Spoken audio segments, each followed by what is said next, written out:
Welcome everybody to another show of the Three Count. Getting yourself ready for TLC predictions.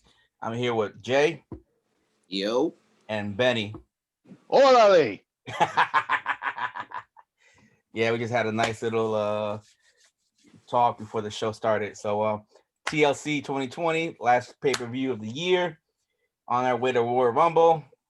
Damn, I can't wait till this to be over. I just want to talk about the start because this card, I'm just not. Jay, what do you think about booking has just been like it's a joke to me that they keep blaming other people, and I say they meaning Vince, keep blaming other people for the ineptitude and the ratings and all this other. You want to blame everybody else when it's like national news. Like you can go online and look up the GDP. Like we can go online and tell you that Vince keeps rewriting these shows and that's why they suck. And then you want to talk about ratings being the creative team, the people not putting, like the workers not putting it over. Like no. This ever since SummerSlam, for the creative team, like ever since SummerSlam, like they had a nice little good run up until SummerSlam. Like they were doing all right. This year wasn't terrible in terms of booking until SummerSlam. From SummerSlam to now, are you just? It's like the ghost of Macho Man and Ultimate Warrior came back and gave Vince fucking cocaine, and that's what he's been booking it with. Cocaine, like, hell of a drug. What? What is happening? Like, what is going on? And then you want to sit up there and talk about, like, between the excuse of, oh, well, we're the most digitally viewed platform. Yeah, that's great because nobody wants to sit through your shit of a show and through YouTube and everything. We can just skip around and see what we want and then not watch the rest of it because most of it's bullshit. Most of it's trash. So we'll just take what we like and move on. Not to mention, like, we're not even going to get into the Mysterio family right now. Like, that's a whole podcast by itself in terms of booking. But you're going to sit up there and say, now that USA is like, well, we want more. Like, this is terrible. This is too damn campy. You want to blame writers? When literally, you've had people, notable people, a la Road Dogg, leave your creative teams because you're not giving them any creative freedom. Make that make sense. But yeah, this is where we're at right now. Like 2020 is a hell of a drug. This is where we're at right now. Benny? I don't think I need to even say anything, man. Seriously. Like I said, y'all are going to find out in my picks exactly where my head is with the situations and everything that's going on. I think this is going to be a very, very interesting TLC. And I don't know if it's going to be interesting for the right reasons or for the wrong reasons. I got a feeling it's gonna be for the wrong reasons, to be honest. I'm gonna be a little negative here because I'm with you. WWE and Vince hasn't given me anything to look forward to. Looking at this card, I'm like, which I'll get to as well. Nothing. Not even the Roman Reigns. The Roman Reigns storyline has gone a little dry to me. So a little. I'm being nice. Very, very nice. So let's start off the card with currently we got the New Day defending the titles against the Hurt Business, Shelton Benjamin and Cedric Alexander. Benny, kick it off, my guy. But before I even start, can y'all hear my game? No. Okay, good. All right, just making sure. I don't see this match going any other way besides the Hurt Business winning the tag titles. For two reasons: one, the Cedric Alexander story, and two, the New Day winning does absolutely nothing for anybody. The New Day are 10-time champions right now. As much as I love them winning would actually hurt the tag division more than them losing would. Because after they, say, beat the Hurt Business for the fourth time at this point, then we turn to them losing the tag titles to Slapjack and Mace, and nobody wants to see that. So at this point, they're stuck. They're stuck between a rock and a hard place, and I think the only thing that we can do is to put the tag titles in the Hurt Business because you can get more out of that. Potentially, God forbid, Ricochet finds another tag team partner and you build a feud between them. Since there are only 3 tag teams in the WWE right now, one of them's on SmackDown with the tag titles over there. But I don't know. That's where I'm at right now. Hurt Business wins the tag titles. That's title change number 1 tonight. Jay, I agree. Like, I don't really have much. There's not much to say on this. Like, you've been building it. We know it's gonna happen. The only way to make the Hurt Business make sense, which is again what they always do, they always give you some mega heel faction, a la UE, a la DX, blah blah blah blah, and they put a bunch of titles on them to make them relevant. What did he freaking do? Let's just do it. Like, I'm not entertained. Let's just do it. I agree. We're all in agreement. Hurt Business. It doesn't make sense to keep the belts on New Day. If New Day wins, all it does is it keeps the tag team division stagnant, and whatever momentum the Hurt Business has, it takes it away from them. Pretty much. So if WWE goes away from this, then the tag team titles division's in trouble, even worse than they were before, and they take a lot of momentum away from Hurt Business because you're not even doing that much with Bobby as it is. So if you put a tag team titles on them, then you get more of a spotlight on them, because it's not like the mid-card titles are in any kind of spotlight as it is right now. So if they have those 2 belts, they have a little bit of a bigger spotlight, even though those 2 belts don't get that much of a spotlight. But Hurt Business needs to win this. Next one we have on the card is Sasha Banks, the champion, defending against Carmella. Jay, your thoughts? I actually don't hate this feud. I'm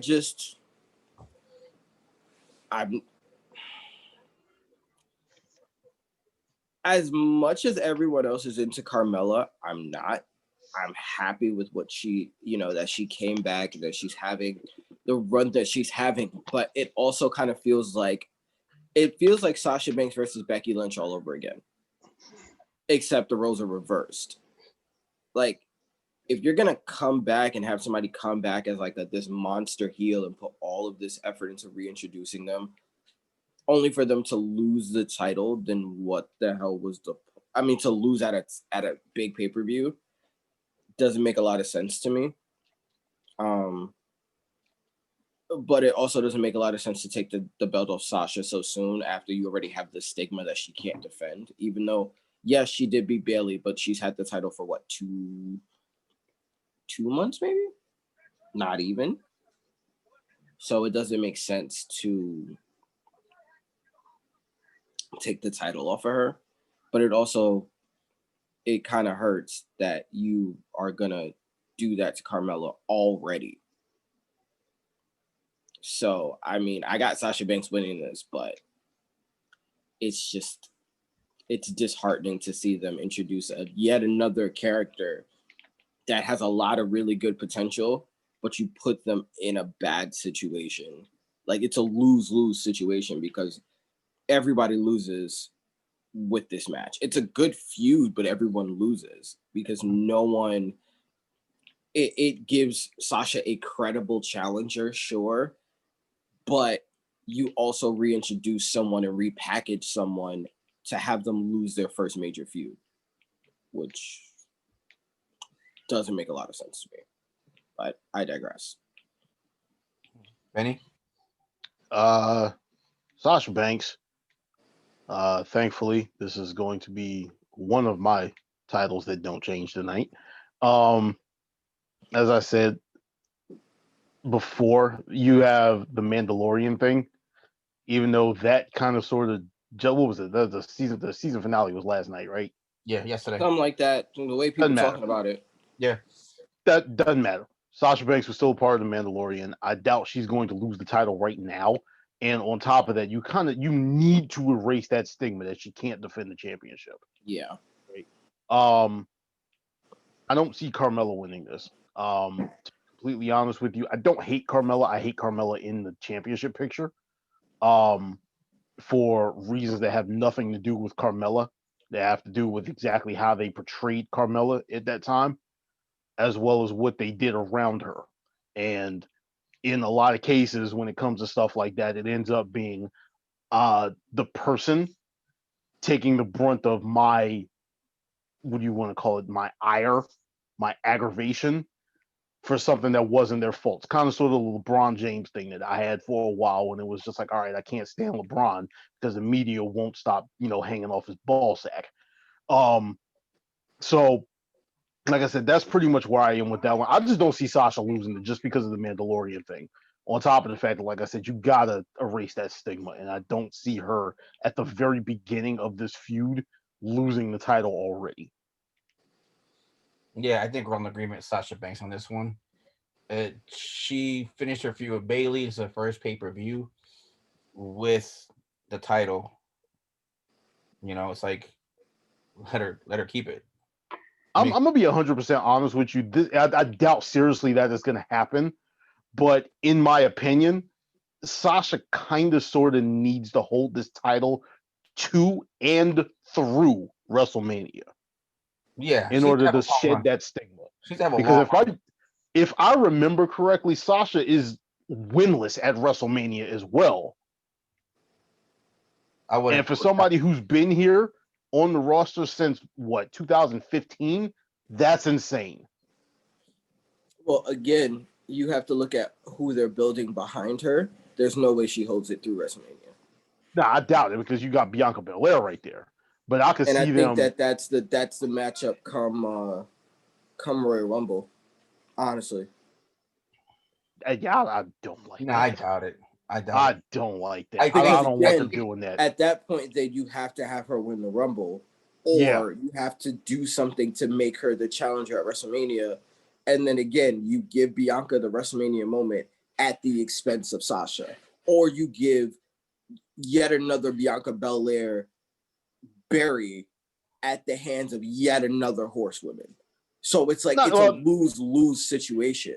Not necessarily. You can have, for argument's sake, you can throw a triple threat match in there just to have somebody else take the pin.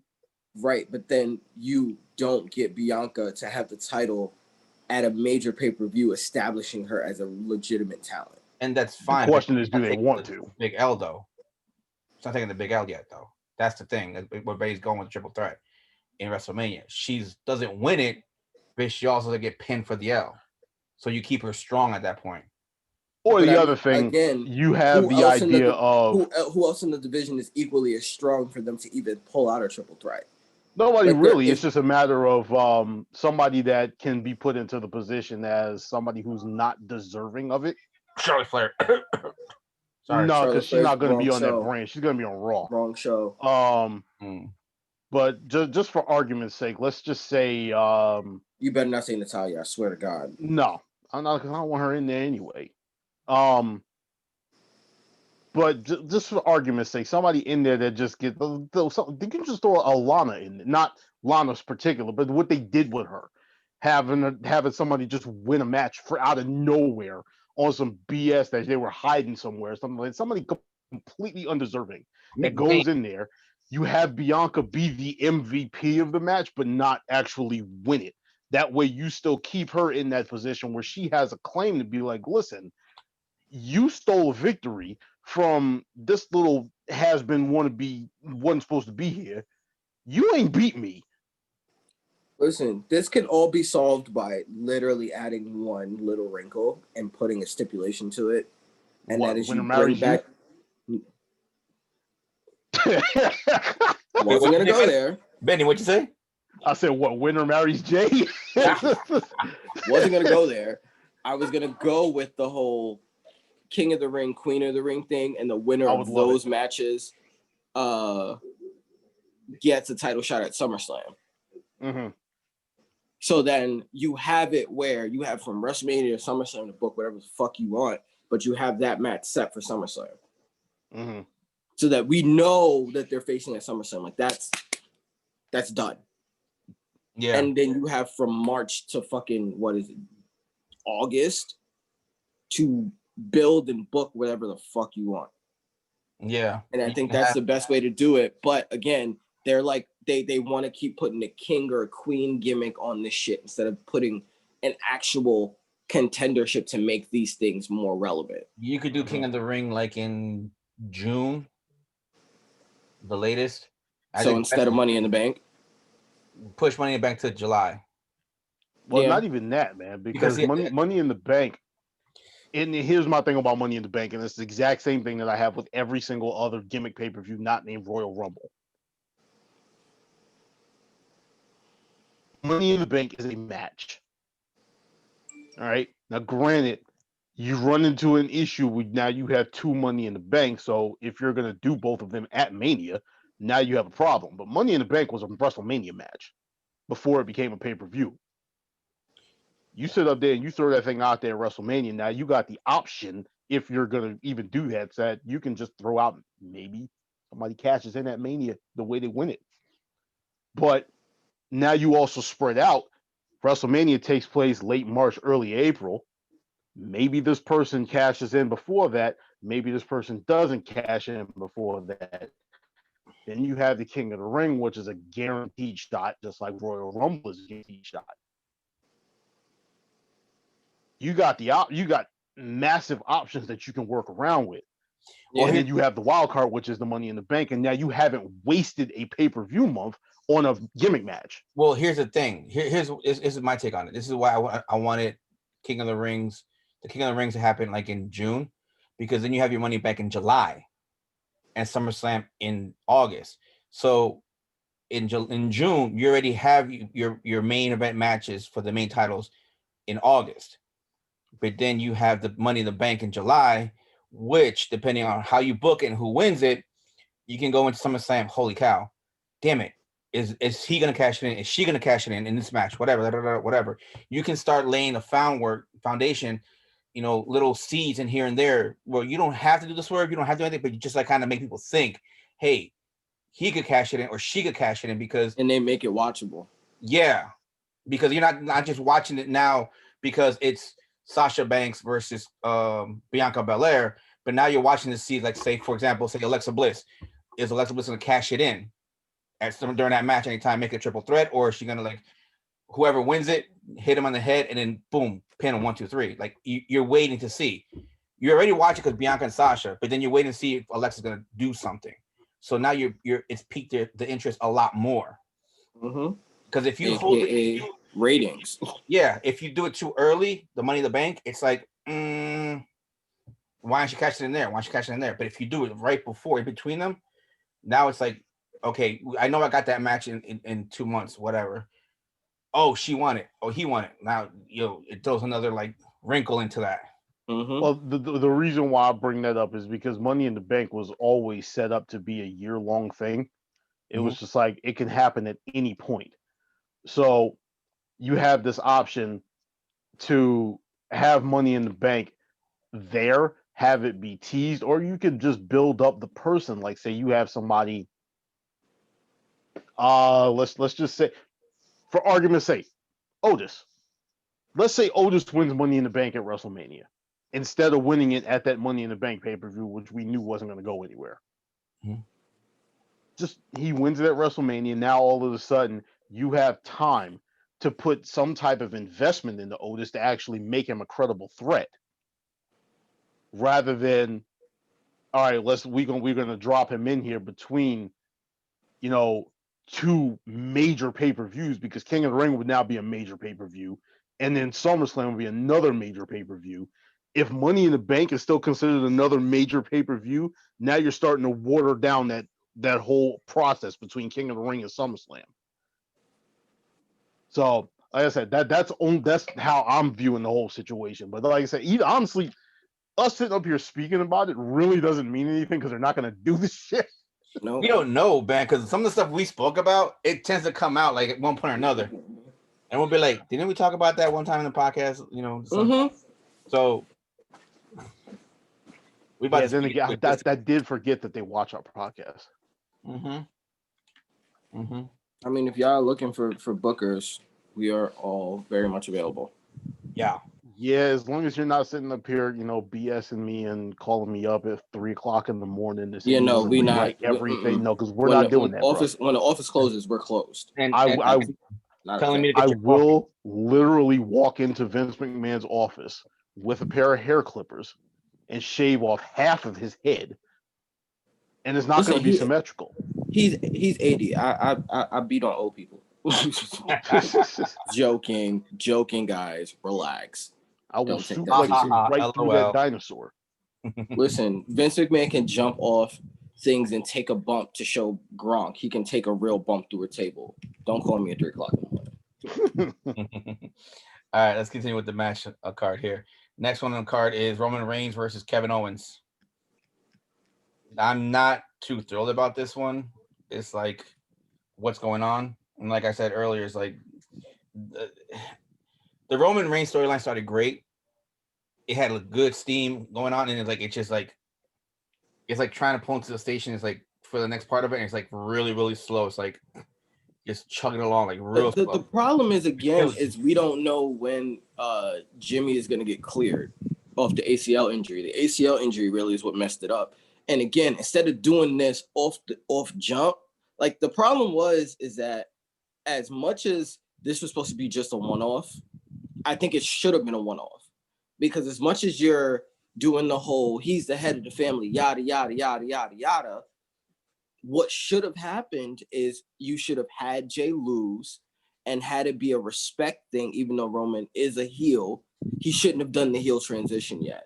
It should have been a respect thing, and then Jay simply moved on to the mid-card title, and Jay should have been feuding with Sammy right now to give Jay legitimacy until Jimmy came back. And then when Jimmy came back is when they should have just had it be a mutual thing and have those guys join Roman Reigns. The fact that this is not mutual makes people not buy into the storyline. Don't get me wrong, Roman's doing great work, and has nothing to do with Roman himself. I still buy into it. The story doesn't make sense. I still buy into it, but it's just like I said, it's like who's gonna beat up their cousin after beating up another dude? Like, and here's the thing though, they're repeating the same thing over and over. Okay, I get it. Respect, you're the head of the table, this and that. Okay, that's what's getting me tired. It's the same thing over and over again. Like, okay, my guy, you've been saying that for like the last few months already. Let's move on. To me, it's like you in a way you humbled Jay, but you also took away what could have been one of your more marketable mid-card champions. And also, he's the perfect person to put the Intercontinental title on, because again, the integrity of the Intercontinental title is such that it builds stars. Especially it is that mid-card title that builds stars. So for a guy like, Sammy to have it, it's built Sammy into like this crazy weasel-like heel, and it gives Sammy the kind of respect and legitimacy that we were waiting for Sammy to get as a face. But putting it on Jay would have done the same thing. You would have had a face champion. You could have built more heels, and then you could have had it be a situation where Jay's at an all-time high and Roman gets pissed because Roman's supposed to be the face and the head of the table. Mm-hmm. Then you could have went that way, but you still have Jimmy or Jay as the Intercontinental champion, and then once Jimmy got cleared, you have him drop the title. Or you can still keep the title. I don't having those two in a faction together with the titles doesn't make a lot. Well, the thing is, not for too long though. Like, have him win the tag team titles and hold it on for a little longer before he loses it. Right. No. I'm not talking about the tag title. I'm talking about the Intercontinental title. You have him drop the Intercontinental title. Right. That's what I'm talking about. They win the tag team titles, but then leave them be with the IC title for a little bit, not right away. Because you got to find somebody suitable to take it. You have like 6 people just sitting there. I know, but these guys, the way they work, they'll probably give it to Otis. Truly, that's not a bad thing. Without building him, though, that's the case. I mean, with the whole Chad Gable thing, he would have, again, if they would have done this the right way, he would have already been built. He would have already been built. And again, you could have had Kevin Owens versus Sami Zayn, and then you could have had it be a situation where even though Sammy and Kevin have a beef, Sammy would have at least been involved in this feud somewhat. And it would have been a situation where it's like, is Sammy going to turn on Kevin? Is Sammy going to help Kevin? And it would have been way more interesting than having, beat down Jey Uso, who not too long ago was getting called main event Uso, now looking like a fucking puppy. Like, again, you're using what you have to build on what you have instead of building something, destroying it, and be like, no, this is what you are. It doesn't make any sense. Because Jay winning the Intercontinental title, then it's a situation where he's now a Paul Heyman guy. You have two Paul Heyman guys. You have two champions. You have two champions in the same family. So this is like the head family. And you can build around that where it's a mutual respect thing, even though Roman Reigns is the head of the table. And it's not, I'm going to bully you until you get broken into submission and you do my bidding. And it's like, well, then what the fuck was the point in having 2-3 matches with them? And what was the point in having that great program? They're like, you just kind of destroyed the momentum of that great program for no reason. And there's no payoff. Jay, who you got winning this match? It's Roman. Like, they're not gonna put the title on Kevin. So do I. Yeah, I don't think so either. I think this is why I don't like this one. It's like, it's not. It doesn't. The way they wrote this storyline. Like, I love Kevin Owens. He's working with chicken shit and trying to make it into chicken salad. Yeah, pretty much. Like, they didn't make it seem like he's a threat to his title. No. They could have really built this a lot more and leaned into him trying to be a good guy and having people actually rally around him instead of it just being like, oh, I have friends in the locker room. Roman Reigns is a dick. And it's like, bro, you were a dick for how long? Like, you think one pay-per-view cycle is going to get you friends? Mm-hmm. You could have had it be where he has people behind him. Because, again, he's still fighting these two guys by himself. So the whole Kevin Owens turn over to a new leaf doesn't make any sense because you still don't have no backup. Still ain't got nobody helping you. Fuck is the point? Yeah. Benny, what's your thoughts on this match? I'm actually looking forward to this just because of the fact that I want to see the match. That's fair. As far as investment in the story, I don't really care, honestly, because of the fact that we all know that this is a placeholder. It's something to get Roman further over. Granted, it could also end up getting Kevin Owens over as far as, for something in the future. But as of right this second, we all know that like they're building towards Roman Reigns holding this title to and through WrestleMania. You have the potential Goldberg feud. You have the potential Rock feud, which isn't going to happen this year, as far as I know. I didn't hear what he said on Talking Smack, so I don't know. Well, what they were saying is like that they wanted to kind of sort of have that in front of people, and they thought that it would work out better in Los Angeles than it would in Tampa. Mm-hmm. So they're just like, all right, so I could see it. Yeah. But not to mention he's doing a shit ton of movies this year. Like, he's now training for Black Adam, and they're probably gonna film Black Adam this summer, which is going to take him to yet another level. Even though he is the wealthiest actor in Hollywood, he's gonna take him to yet another stratosphere. Owns the XFL, and then he owns the XFL, so that's gonna come back next year. So it's like, when the fuck is he gonna have time to do this match? Yeah. So we're sitting up here and we're looking at all of these different things on top of the fact that you had this report come out. Granted, you have a conflicting one now where they said that there's nothing really in place for Royal Rumble, but you had the idea come out that they were just like, yeah, we want to do Roman Reigns versus Daniel Bryan for Royal Rumble. So yeah, that came out a while ago. I'm like, all right, how are we going to sit up here unless you're going to hotshot the Universal title, which is never going to happen with Roman?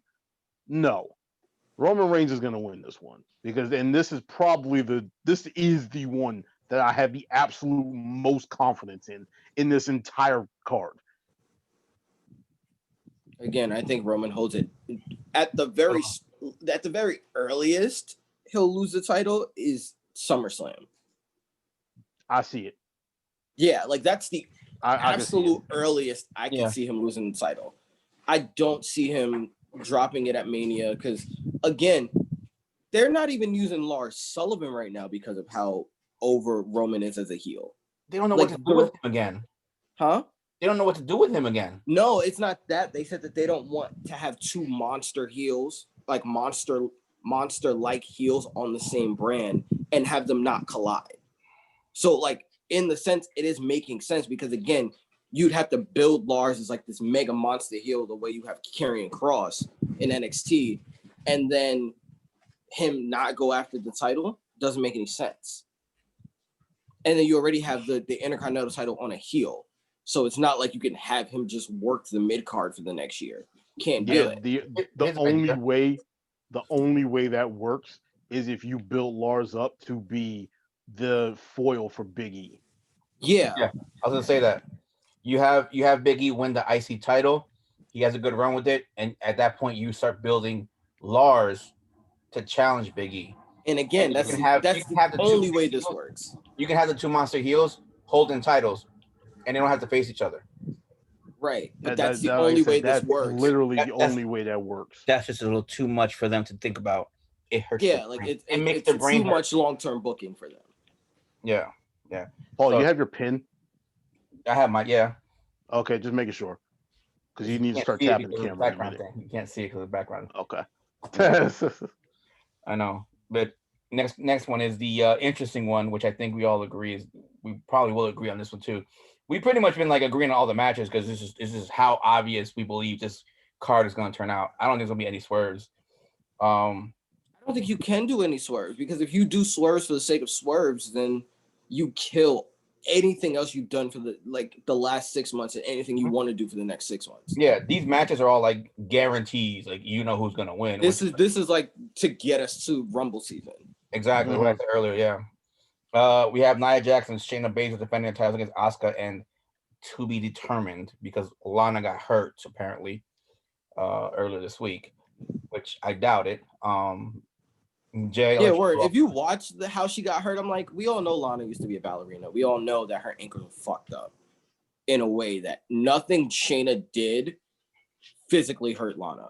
Like Lana was trying her hardest to sell it, but she looked like she could barely feel it. So it's like, at least if you're gonna sell this, sell it. Sell it. Lana looked like she was getting a fucking back massage.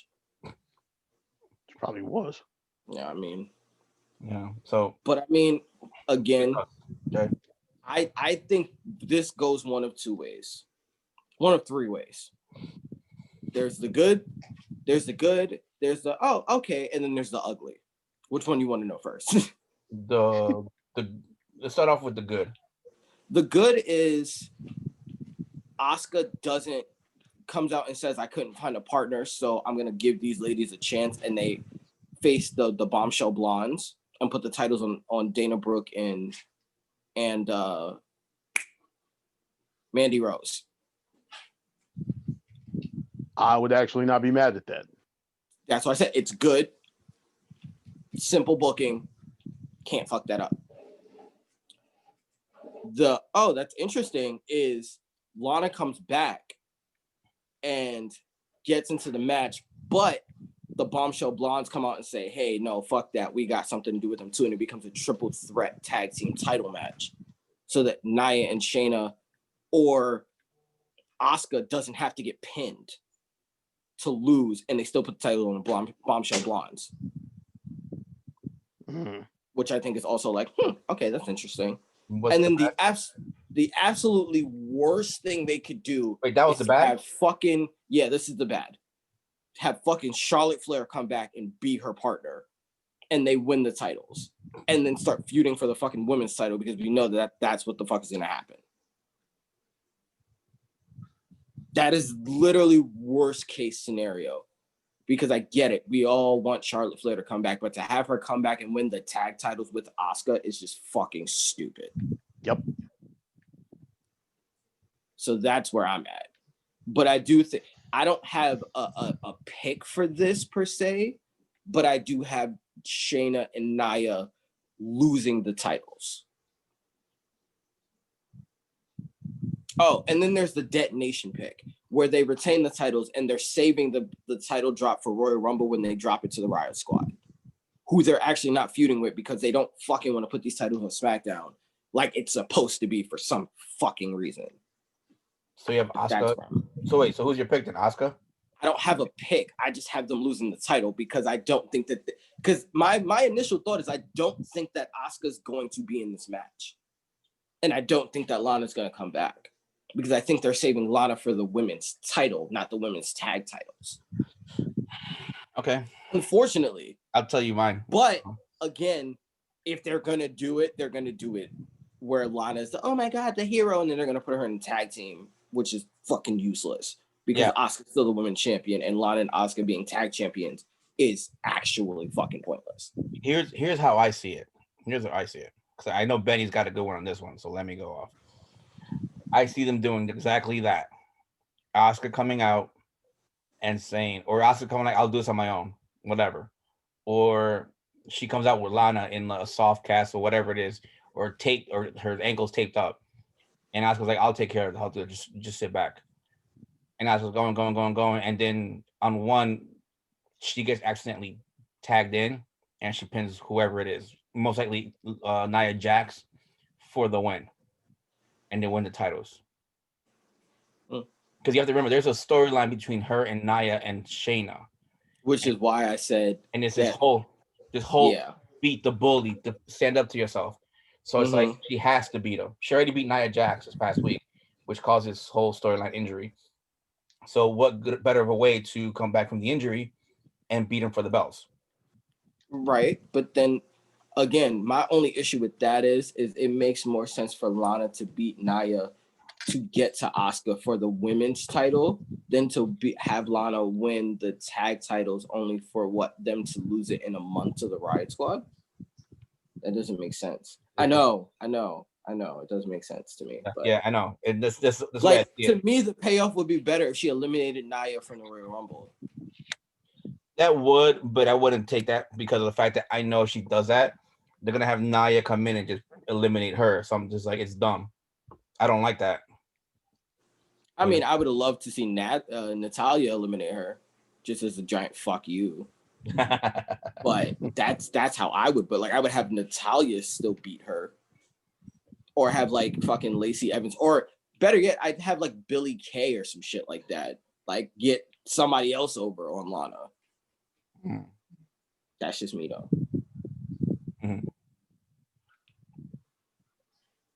All right, Benny, what do you turn yet?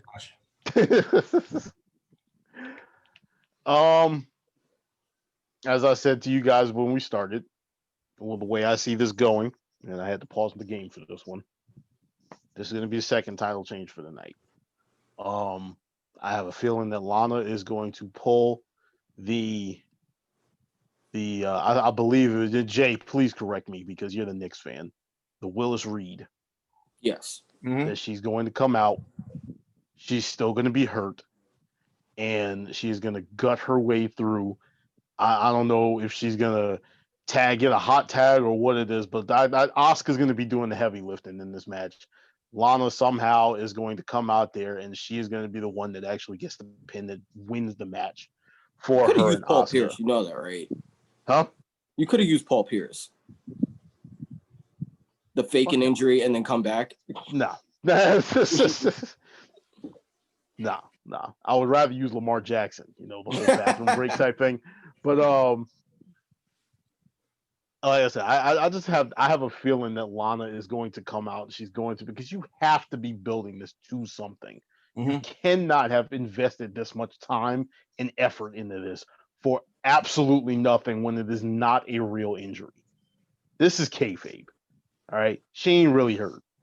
We all know it. So, like I said, you have to be doing something with this, and the only way that I see this working out is to have her come out as not even a mystery partner, but just be like, all right, I'm coming out to take the... Even if, say, God forbid, Asuka actually does choose a mystery partner, and this mystery partner gets hurt in the match, and Lana comes out to replace them, Lana somehow is going to be the one that gets the pin in this match. Or and I see her What There's happened? an or here. So there's an or here, but I'm gonna let you finish. Yeah, I'm just like Lana's gonna be the one that gets the pin in this match. She has to. You have to have some type of a payoff to this one.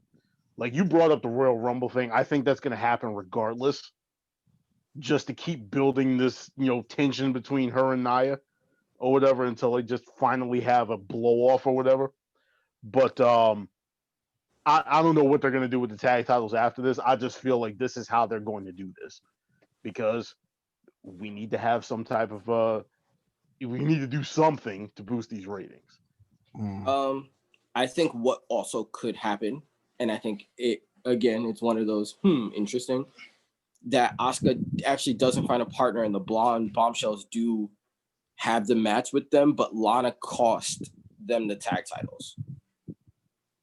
Because intentionally or unintentionally? Intentionally. Like she comes out and intentionally cost the distraction for Nia Jax to lose the title. Where like she doesn't necessarily have to wrestle. She can still sell the injury. But she comes out and somehow, some way, either pulls a BS where she uses the green mist, because I just want the green mist to come back, or she like distracts Nia or attacks Shayna or something that causes the distraction to let like Dana Brooke or more importantly Mandy Rose get the pin, and then that's how the titles flip. Oh, okay. Because what I thought you had said was that Lana comes out and costs Mandy Rose and Dana Brooke. No. I'm like, wait, what? No. That's what I thought too. No. Really?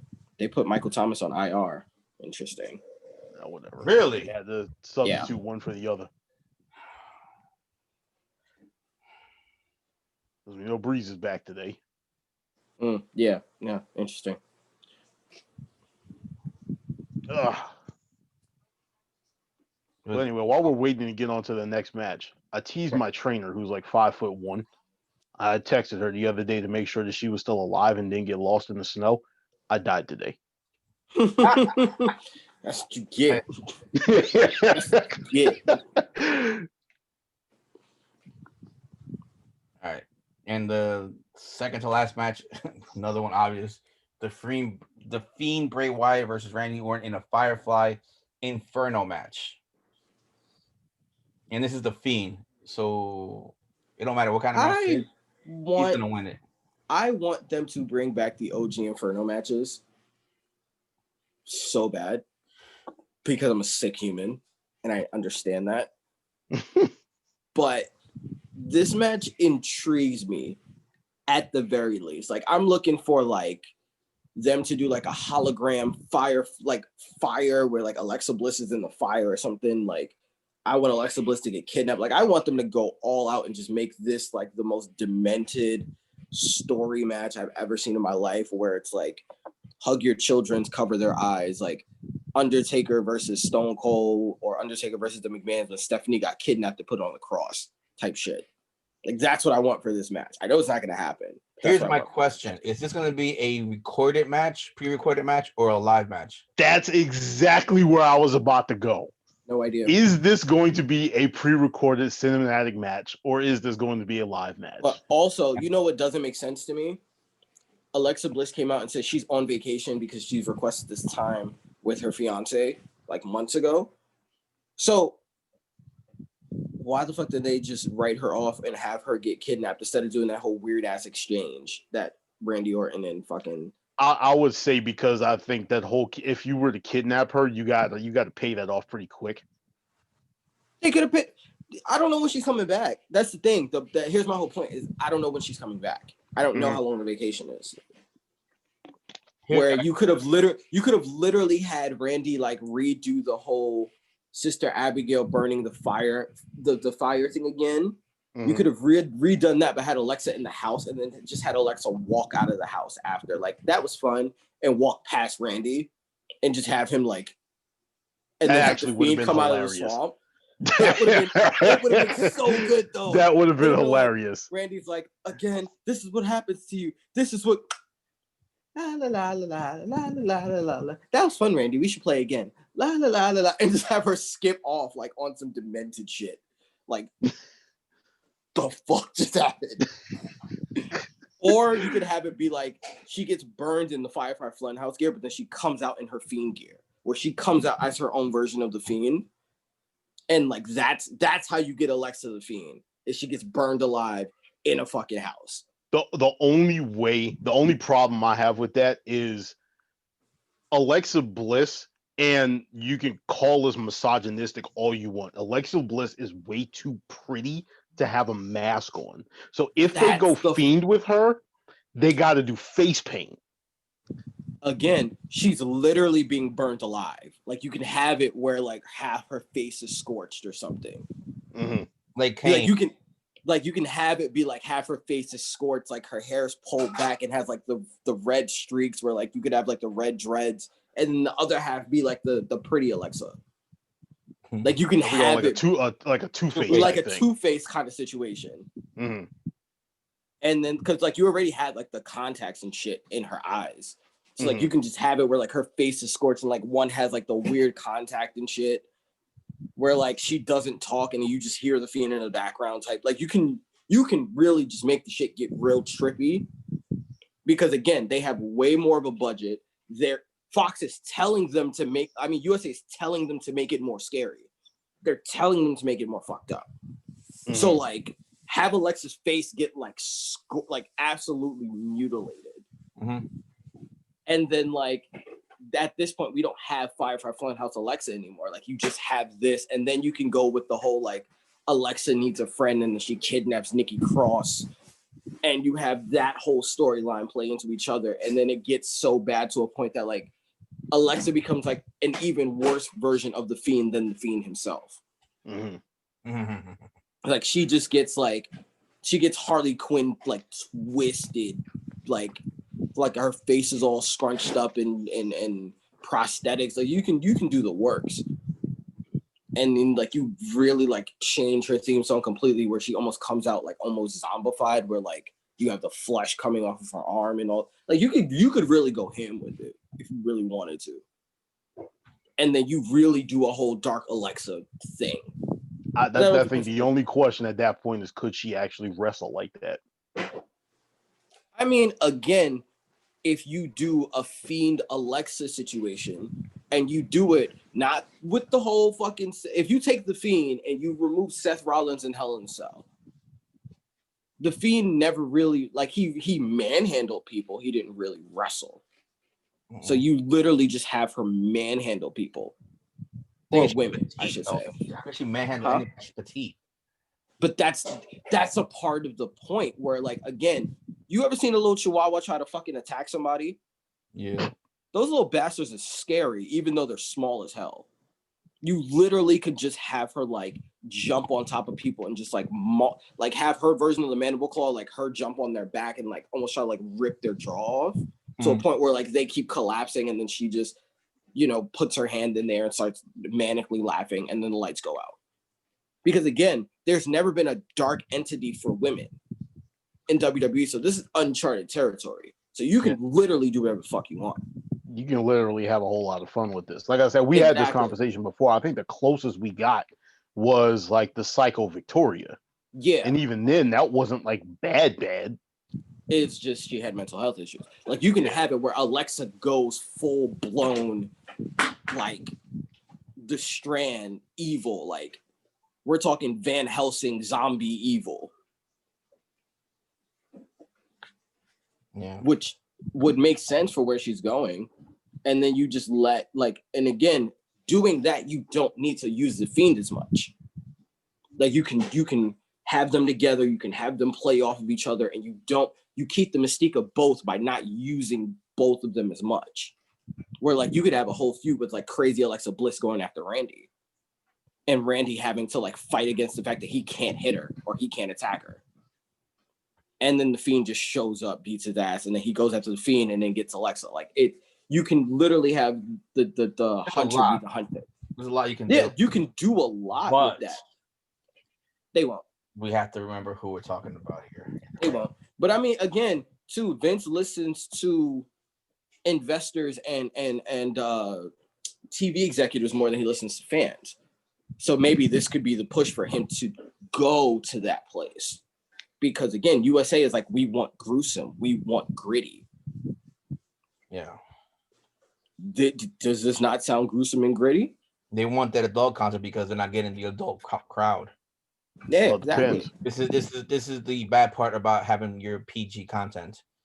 And having everything be determined by merch. Here's the thing: right now, you can't be PG. This is the time you can go away from PG because there are no crowds. It's just TV. Yeah. Not to mention, there really isn't anyone. Like, you're at a point now where there really isn't anyone in WWE that you can build wholesome content around. Like, the New Day is kind of you broke them up, but then they're like borderline sexual sometimes. Yeah, the New Day is wild. Yeah, so like you can't build it around Sami Zayn, who's the plucky babyface. He's gone. The quote unquote, OG plucky babyface and Bailey is gone. Like, who you can't build PG because there's no one there to do it with. Like, the closest thing you have to PG right now is Jake Atlas. And that's Mr. No Definition. I mean, again, he's the good old boy who's, I'm gonna win and I'm gonna succeed. Hiya! Like, he's the anime character. Oh, Like, no, I was just saying he has no muscle definition. Oh no, he none whatsoever. But I wasn't gonna go there. Yeah. All right, so pretty much we're all in the Fiend in this one. Actually, it depends. Oh, it really depends. Really? On what? If this match is a cinematic match, I'm gonna say the Fiend wins. If it is not a cinematic match, and this match is live in front of the Thunderdome, there's no way Randy Orton loses this match. Really? Simply because of the fact that it's an Inferno match. What are you lighting on fire? What are you lighting on fire with Randy Orton? But you gotta think too, though. If the Fiend loses this match, besides Goldberg, this is the second L. Because you really can't count the loss of Seth Rollins. Is it? I know. I can't see that. The thing about the Goldberg match, and as much as I hate it, it's also something that kind of sort of doesn't hurt the Fiend in a way that he didn't get flat out just destroyed, because he got back up right after and just looked at him like, okay, you have my belt now, but what the hell? You didn't really do anything. The thing about this match, again, it's the exact same thing, as because it's a gimmick. You have the stipulation is that this is how you win. It's like if you were to put the Fiend in a cage match, and the way that he gets beat is somebody runs and they fly over the top of the cage. In this case, it's kind of sort of the same thing as Kane in an Inferno match. You have to light your opponent on fire. All right. So just God forbid the Fiend goes for like a kick or something and Orton gets out of the way or pushes him towards the fire and his gloves get caught, or his hand, his foot, his boot gets caught. The Fiend is mostly covered with the exception of like his arms and stuff. Orton is out there in trunks, knee pads, and friggin' boots. That's it. So if we're out here and we're talking, an actual Inferno match, that's a bit iffy right there. I see that might be. I think that the only way that he could do it would be the same way that Randy just did it to him, where he threw him in a box and lit the box on fire. So like you could do it that way. But I do understand. Would they repeat the exact same thing that they just did? I mean, again, it is also a Firefly Funhouse Inferno match. If they go Firefly Funhouse, and like I was meaning completely, this is a cinematic match from start to finish, then we're talking the Fiend is going to win this match. I think it's gonna go back to Randy Orton burning down Bray's house. Like, I think that's the connection here. Except for the fact that you're gonna have Bray in real life burning down Randy's house, or something to that regard. Like, it's gonna be something like that. I'm just looking at this thing and I'm just like, this whole situation is just weird. The fact that they threw this Inferno match out there to me is telling me that there's a chance. But the thing is, the chance is if it's a live Inferno match. Right. If it's cinematic, then you have kind of sort of have to have the Fiend win the match. It's just like you go out there and you throw a regular match out there, and they're out there in front of it's supposedly or supposed to be in front of a crowd. How are I mean, you gonna? you could do it like the Cameron Grimes Dexter Loomis Halloween Havoc match, where it's partially cinematic and then it turns into an in-ring situation. I was gonna say I think I missed that one. I don't think I got home in time for that. I don't think I saw Yeah, that. it was a whole like weird haunted house thing, and then Cameron Grimes won, or I think Dexter Loomis might have won because like all the zombies like collapsed on top of fucking Cameron Grimes or something. I don't even remember who won that match. I just remember the end of like Cameron Grimes getting dragged into the ring by zombies. Mm-hmm. I was like, I guess Dexter Loomis is a zombie the same way he's like an artist now. I don't know. I don't know. But is he a serial killer? I think that's what they're going for. I do, but I don't understand his gimmick at all. I don't know. I enjoy it, but it's I don't funny and understand. his music is weird. Yeah, and the fact that he can like walk on his knuckles while he's wearing like that. Skinny jeans, I love that. Like that's funny as hell to me. I just love the fact that he's wearing skinny jeans in a sweat, like in a not a cardigan, a crew neck. I'm just like, his gear is funny to me. And then he has like this white, like almost platinum blonde hair with like the fucking comb over and shit. Like his whole look is just funny to me. I'm like, all right, I'll take it. Anyway, Paul, what do you think? The Fiend's gonna win it. I mean, I don't see it any other way. I don't see the point in Randy winning. That's my biggest exactly. thing. I just don't see the point in Randy winning. I gotta remember, the Fiend's coming back for revenge. So that's the way I look at it. You know. But I mean, Benny also makes a lot of sense where it could be like he's going crazy, and then like his hair just happens to catch on fire, and it's the end of the match. Like it's one of those situations where like, oh, he's winning, he's doing all this stuff, he's beating the crap out of Randy, and then random dread catches on fire. Yeah. Or like Randy freaking like throws something at him and it like bursts in flames or something. So Benny, I have you here with the Fiend or with Randy? I'm like I said, my caveat is depending on the type of match. Just for argument's sake, I'm gonna say the Fiend. But if we're talking a regular match, I'm not gonna be surprised if Randy Orton wins it. Okay.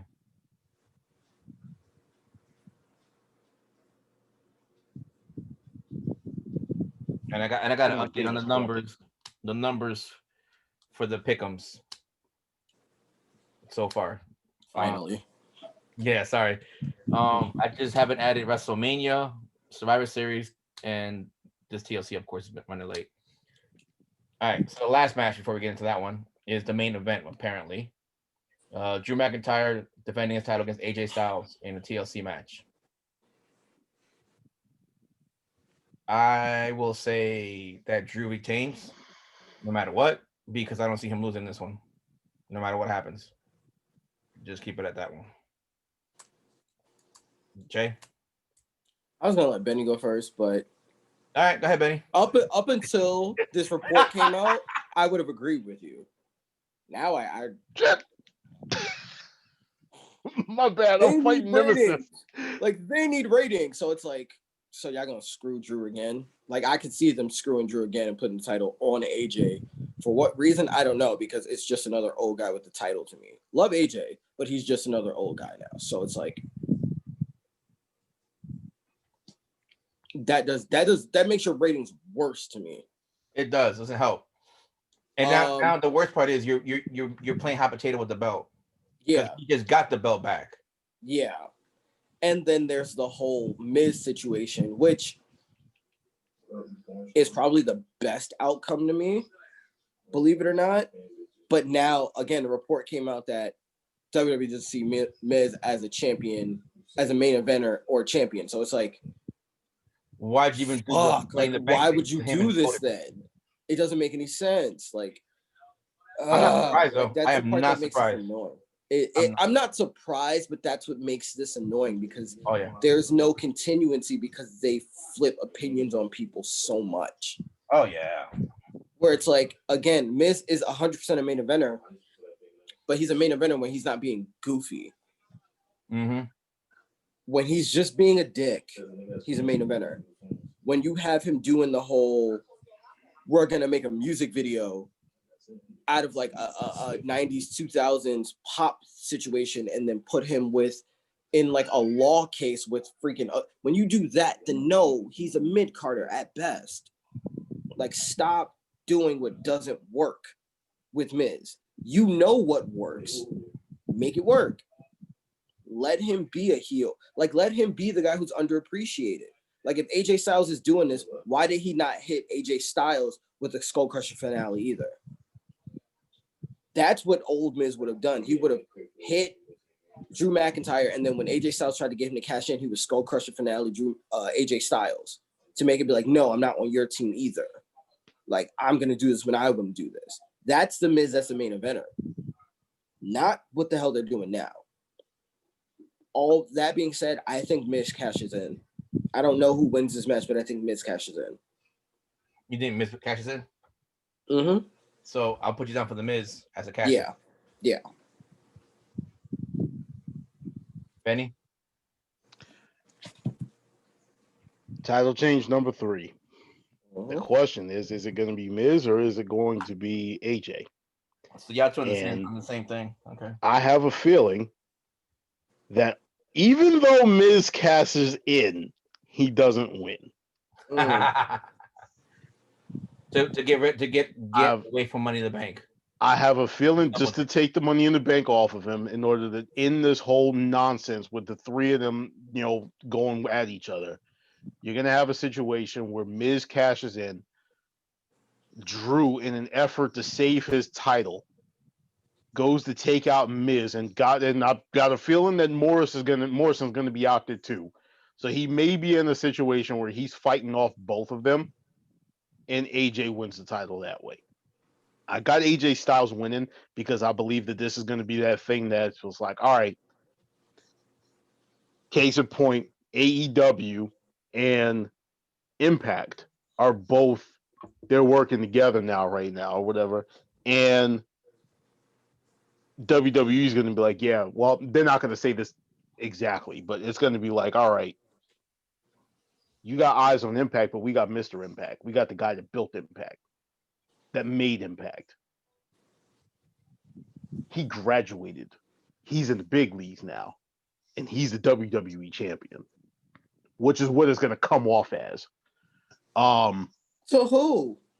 You gotta remember To whoever is looking at that whole situation from Impact, like, oh man, AJ Styles is WWE champion again. Wow. Yeah, but you gotta remember they don't like mentioning other. They don't care. Promotions. They're not going to do it. They're not going to say that, but I've got a feeling that that's how it's going to be portrayed. Yeah.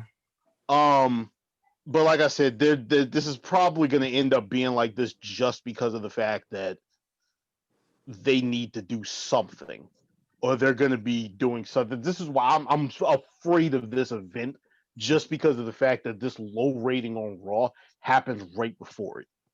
And now they're talking about these drastic changes and all this other stuff. This, what the heck was the actual phrase that they used? Rash decisions. I'm just hoping that it's not going to come down to. Now, granted, Vince McMahon went out there and he allowed Drew McIntyre to use his sword and everything for his entrance and all this other stuff. I don't want Drew to lose the title. All right, I'm into Drew McIntyre as the WWE champion. All right, my problem or my reasoning for this has nothing to do with heart. It's only head. And let's just my mind is telling me that when you're this invested in your Universal Champion, Roman Reigns, your hot shot isn't going to come from him. Your drastic move is going to come from the other one. And Drew, albeit in the midst of looking incredibly strong, just lost to Roman last month. On top And of the Randy. fact that he lost to Orton at the previous pay-per-view at Hell in a Cell. So it's not like another pay-per-view loss is going to be anything because he just lost the last two. Yeah. Unfortunately, that's it's the truth. So I'll put you down as It's Drew just losing. I just hate for them to put AJ. the title back on AJ. I really do. Like, I love AJ. I just hate for them to put this. Like, I mean, AJ Styles to me is not a guy. He's better at chasing titles than he is at having titles, especially when, like, He's a faction. yeah, that's the Let's biggest get it thing. down. He's a He faction. needs a faction. Like, him by himself with Almas, who's not wrestling. Well, Almas is he's part of that group that was going to the Performance Center. Yeah, Here's one but thing again, I heard. he's not wrestling. Here's one thing I heard. I heard supposedly that him and Finn are gonna get back together and create a Bullet Club type faction. I don't like it just because of the fact that you have the whole thing going on in Impact right now where Kenny Omega's down there. That somebody else did it first. I don't want everybody jumping to we have to do the Bullet Club in order to get our own product over. Yeah. So Again, I heard. This has been my whole thing with bringing back like the NWO and DX, but bringing them back with or like the Ministry of Darkness, but with current people. Mm-hmm. Because again, the Bullet Club proved that can work. The problem is that the Bullet Club is the most recent one, so it feels like someone's overdoing it. Imagine for a second that yes, you have Undisputed Era, and they got over and they did their whole thing, and I get it. So you can't use Undisputed Era, unfortunately, even though they have very DX-like energy. Imagine like what they were supposed to do with the Hurt Business, where they were supposed to have it be a passing of the torch from the Nation of Domination to the Hurt Business.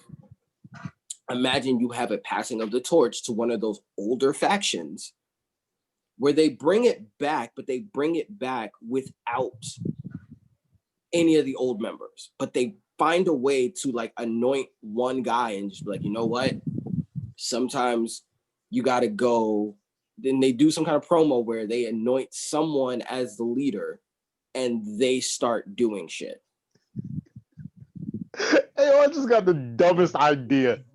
I have one too. Kevin Owens as the leader of the NWO would be funny as hell. That would be hilarious, but just imagine Kevin Owens. Undertaker shows up on NXT and anoints Damian Priest. Of all the people, you go Damian Priest. Like of everyone, you go Damian Priest. I was gonna say, Savio Vega comes back and anoints the Fantasma del Hígado as the new Boricua. Oh, that'd be Los Boricuas. And they're like, "Yo, we Mexican." But listen, they could have did that with Rey Mysterio. He's not doing nothing right now. He's Mexican too. That's what I'm saying. Have him bring back LWO or something like that. Like there are things that you can do with, people like the problem is that AJ Styles is always going to be associated with the Bullet Club. So they're going to have to do something. If they give AJ a faction, they're going to have to give them the Bullet Club. The problem is Kenny Omega already did it. So now it looks like you're copying, even though everything in wrestling is copied. So, like, that's the whole thing. Even though it would be really cool to see AJ show up on NXT. And here's the thing too. They had the chance to do it. They had multiple chances to do it. When they had Anderson and what's his name? When they had Anderson and Gallows. They had the chance, but they blew it. We thought they were building it. They were, but then they made it into a comedy. I'm like, come on, man. You're giving the fans what they want, but then you blow it up and you mess it up. So you had the chance to do it before AEW did it.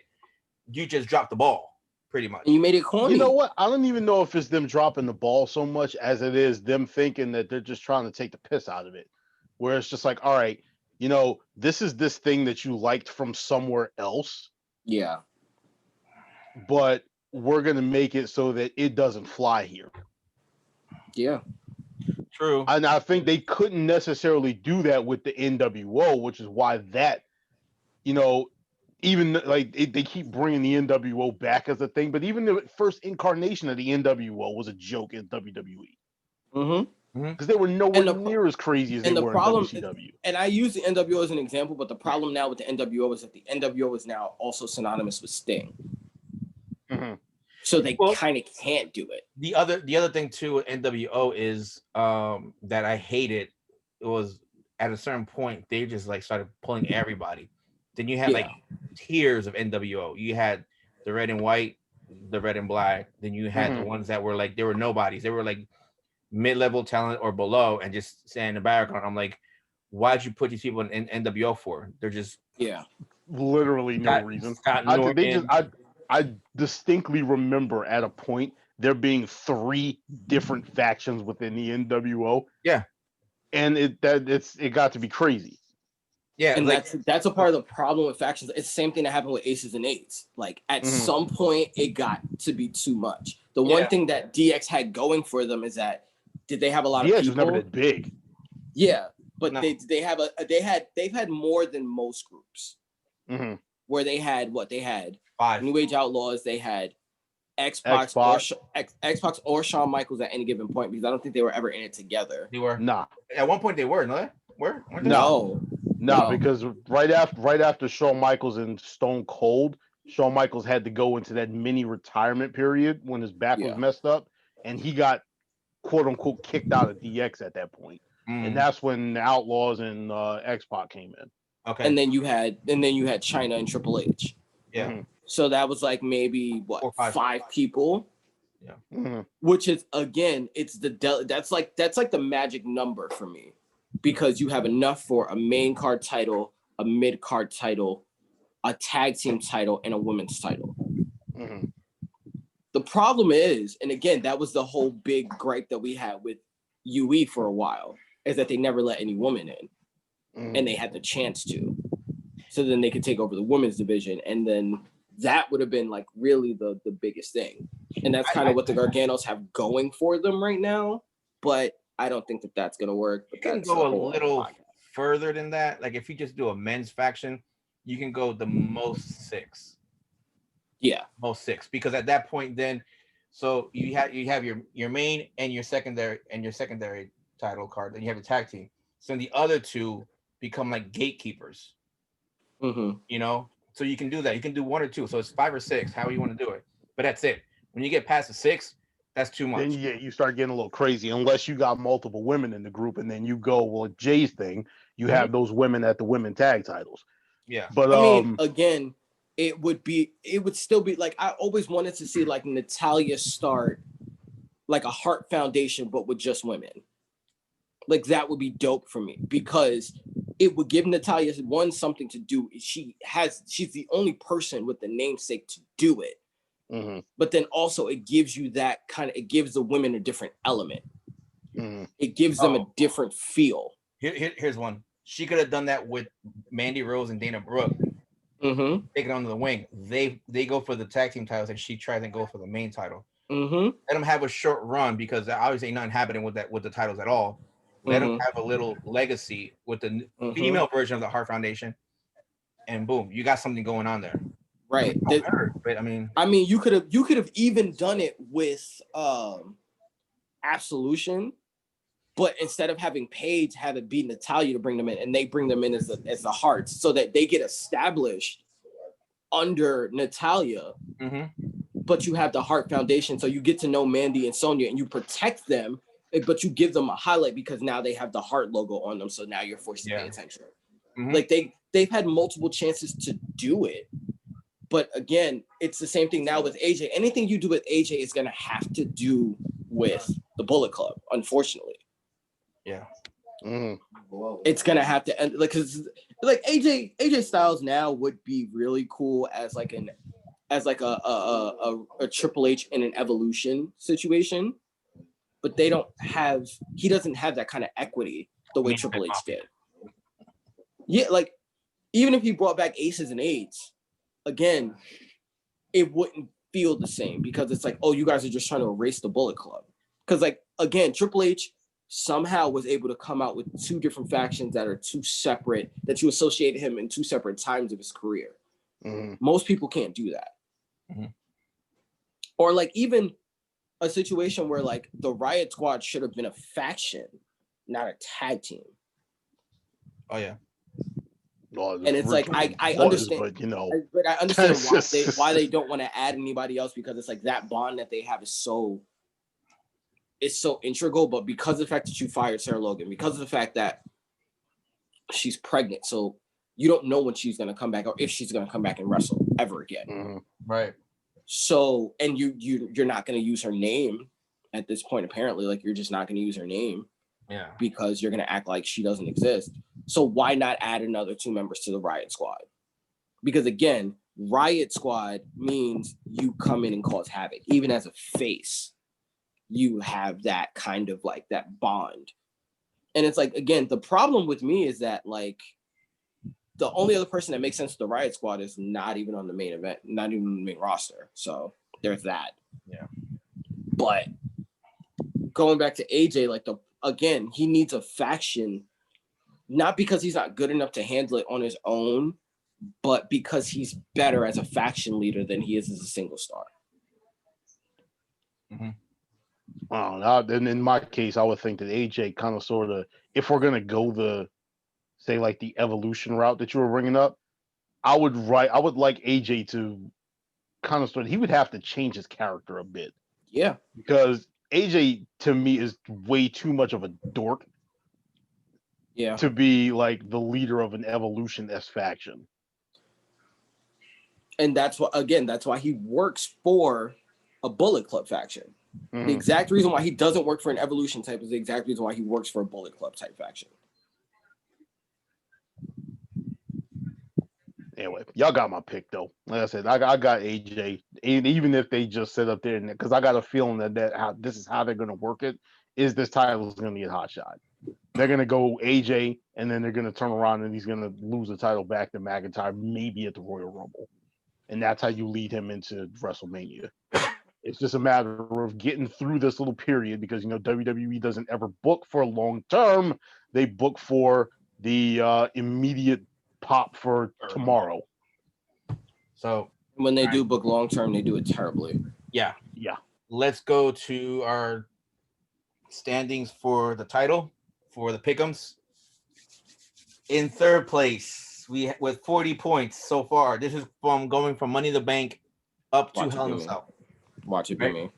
40 points. Paulinho. Wow. 40 points so far. In second place with 45 points so far. All right. With 45 points. You get drum roll. I don't have a drum. Benny. You can hear that. Benny with 45 points. Let's go. And in first place. Let's go. With 46 points. Send me my title. By 1 point. By 1 point. Send me my title. Jaquan. Send me my title. That's all I would. Days in first by 1 point so far. I gotta go back to WrestleMania. I gotta get those picks in. That might. The thing is, I had them all, and then I gave my the laptop I was working on. I gave that one away, and I don't think I backed it up. So, so I gotta go back into the WrestleMania picks and get that one. I had written. What are we missing? We're missing WrestleMania and what? Survivor Series, and then when is this gonna end? At what pay-per-view is gonna end? I don't know. It's supposed to be from Mania to Mania. Okay, so I got to get the Mania picks in. I got to add the Survivor Series picks. After tomorrow, I got to add TLC. So I'll try and get those done tonight. That way, at least we go into TLC, we'll have a better accurate score, up to date one going in. But so far, Jay's in first place at 46, Benny's at 45, and I'm at 40. Copy that. All I know is I need to make a comeback. I want that belt. And then I want to win the fantasy football belt. You can have that one. Listen, I'm not a great fantasy football guy. You can keep that. I don't care about that one anymore. I messed around, and it wasn't just that one. I messed around and completely forgot about both of my fantasy leagues for like 3 weeks. Oh, and it just cost me everything, yo. Damn. Put it this way: if I don't win this one, I'm shooting for the fantasy. That way, at least we have 2 belts in our group. I can live with that one. In our faction, we got 2 belts. Oh, we'll have 2 belts in our faction. I still find it funny though. How is it? I'm doing it. How is it that on every podcast? I'm just find it funny. How is it that the football guy of the group has like 4 points in the Pick'em League on ESPN. Because he doesn't pay attention to it. I haven't That's done real. my pick'ems in that league, and I don't know how long. So It doesn't even matter. There's not enough weeks left for y'all to catch me. I literally missed like a solid 2-3 weeks in that one. yeah, The issue that I keep having is I keep forgetting Thursday. Mm-hmm. I literally just keep missing Thursday, and I'm like, yeah, I didn't even think about it until like Friday afternoon, maybe Saturday, and I'd be like, oh well, you know. Yeah, oh, well. Joe was like, "Oh, I got the matchup I won. I got the matchup I won." I was like, "Okay, you asked for it." He puts up like 81 points. Listen, I got like screwed this week because Derek Carr got hurt. Well, I didn't realize this round is like a 2-rounder. Mm-hmm. That's why I said I got screwed. So Joe needs to put up points because I got 211 points already on him. I'm up by over 100. I got screwed in FanDuel. That's when it counts. I know. I got screwed in FanDuel because I had one hell of a team out there, and then Derek Carr got hurt. Yeah. Oh my gosh. Who's your quarterback? Yeah. Who's your quarterback? Oh, and apparently this is the image that's going around right now. Stop. Please. It's on Ali's page and it's on the WWE page. The only thing I could see is Ricochet creating his own faction to go against Retribution. Not gonna happen. At this point, it's too late because, you know, the way they have Ricochet is like he doesn't want to join a faction. Mm-hmm. And he don't got enough friends. That's the biggest thing. He don't got enough friends. Nah, man. His only friend decided. Well, he did have two. One of them disappeared, and the other one joined the Hurt Business. Yeah. Yeah. Speaking of Apollo, where is he? I don't know. He switched shows. Did he really? Oh, that's right. He switched shows. They sent him to another show. So Main event. Word. At this point, you know, Keith Lee was on Main Event. They got Keith Lee doing dark matches now. Yeah, I heard he was. I heard that that handicap match he had with the Miz and Morrison was supposed to be a singles match, and he was supposed to lose. And he was supposed to lose. Mm-hmm. Yeah. I was like, I don't understand it. I honestly don't. But you don't see Miz as the main eventer. Exactly. But you're putting him up to win against your upstarts. But you don't see Miz as the main eventer. Make that make sense. It doesn't, man. People are gonna get it absolutely just doesn't. Aneurysm. Yeah. And I guarantee you it wasn't booked that way originally, but Vince came in and was like, no, he has to lose. Mm-hmm. But I mean, again, I think the handicap match at least protected him. He'll get over in defeat. Did, but it's just annoying because you build him that way and go that way with him. It's like, and again, they've never necessarily built him. They waited to do his music instead of having him be fully packaged when he debuted. They debuted him early. They changed his look. They changed his shorts. They changed his music. They put him up against Randy Orton, which was a great match, but then it was disqualification. And you had him beat Randy Orton later. Like, there's no long-term booking for Keith Lee. Like, you didn't have a plan. You just wanted Keith Lee because he was hot. It's literally the same thing they do in just about everybody that comes up from NXT. I think honestly, the best NXT call-up that they have had was Finn Balor. Oh, I don't even say Finn Balor. Because literally, they didn't get a chance to mess up his build. Because then that's why he got the Universal title, he won, and they had to relinquish and then he got hurt. And then they never gave him a title shot again. And then when they did, it was already too late. It was against Brock, and it was like insanely later. It was like they got upset because he hurt his shoulder in that title match. It's like, oh yeah, when it wasn't his fault. We all know whose fault it was, but of course.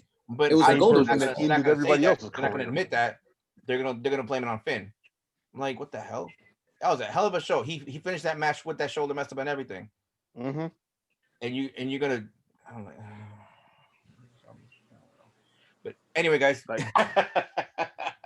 that's the show for today. You can hear the frustration in our. We could keep going on this, but we need to end this. So, thank you for joining us. I'm gonna try and have a final count on the next show. Maybe we'll do a live show on Facebook. So keep tabs on it. Don't forget to follow us on Facebook, Instagram, Twitter. We're out there on social media, you know, putting news up for every sport. You'll catch us live once in a while on Facebook as well, you know, with watching shows here and there. All right. Thanks for everything. Peace out.